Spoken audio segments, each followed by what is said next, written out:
आइए आपको दिखाते हैं 5 जो सबसे बड़े टेकअवेज हैं प्रधानमंत्री नरेंद्र मोदी के इस इंटरव्यू से, वो आपको सुनाते हैं। उसके बाद सवाल जवाब का सिलसिला शुरू होगा। पक्ष का कहना है कि आप जो चुनावी कैंपेन करते हैं उसमें आप हिंदू मुस्लिम। ये बहुत ही अच्छा सवाल पूछा आपने। मैं ठीक से बताना चाहता हूं दर्शकों को। होता क्या है जी,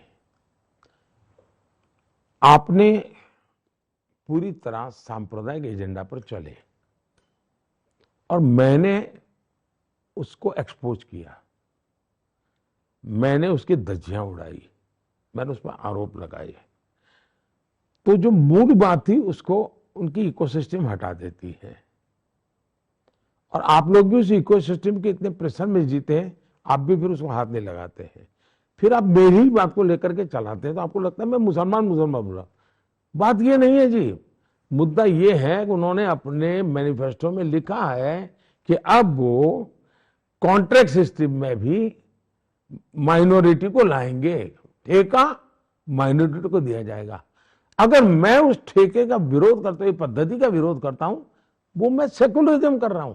लेकिन चूंकि मुझे उसमें माइनॉरिटी शब्द बोलना पड़ता है, चूंकि मुझे उसमें मुसलमान शब्द बोलना पड़ता है, चूंकि मुझे उसमें अल्पसंख्यक बोलना पड़ता है, तो आप मीनिंग निकालते हैं कि मैं कुछ हमला उन पर कर रहा हूं।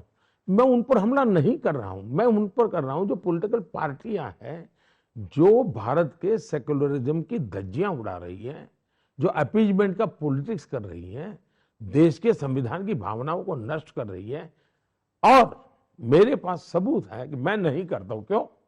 मैं कहता हूं 100% सैचुरेशन। प्रधानमंत्री जी, एक आरोप जांच एजेंसियों को लेकर आपकी सरकार पर लगता है। वो विपक्ष चिल्लाता है ईडी, सीबीआई, इनकम टैक्स, ये सारे विभाग जो विपक्षी नेता है उन पर तो बहुत अग्रेसिव होकर आक्रामक तरीके से कार्रवाई करते हैं, जेल में भी पहुंचाते हैं।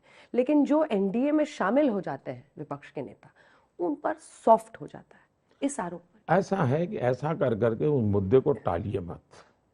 ईडी जो कदम उठाती है वो कदम, आप मुझे बताइए कि आज से 20 साल पहले खबरें क्या रहती थी?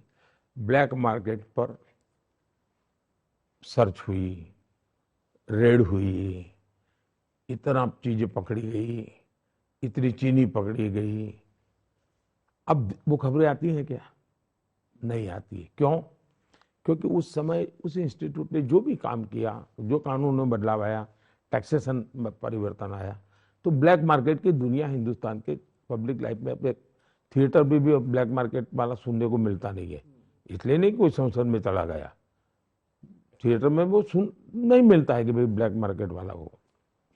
वैसा ही चला गया। भ्रष्टाचार भी जा सकता है। क्यों? अगर उसके पास जिसकी काम जिम्मेवारी है वो काम करे तो सचमुच में पूछना चाहिए कि 10 साल तक ईडी को इतना पगार दिया, उसने काम किया क्या भाई? 2004 से 2014 काम क्यों नहीं किया? उसकी ड्यूटी है। मुझे बताइए, रेलवे का टिकट चेकर है, वो टिकट चेक नहीं करेगा तो रखने की क्या जरूरत है भाई? उसी काम के लिए है वो। 5 साल से आपकी छवि पर एक स्टिकर चिपकाने की कोशिश की जा रही है और वो स्टिकर है कि अडानी अंबानी के साथ दोस्ती। इस पर आप कैसे, और ये बिल्कुल ब्लैक और व्हाइट की तरह है कि आप कहां काम कहां कर रहे हैं। इस परिवार का प्रॉब्लम ये है कि ये बोझ में दबा हुआ परिवार है।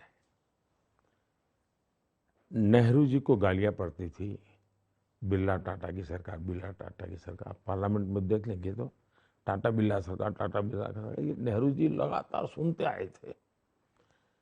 अब इस परिवार के प्रॉब्लम ये है कि जो गाली मेरे नाना को पड़ी वो मोदी को पड़नी चाहिए।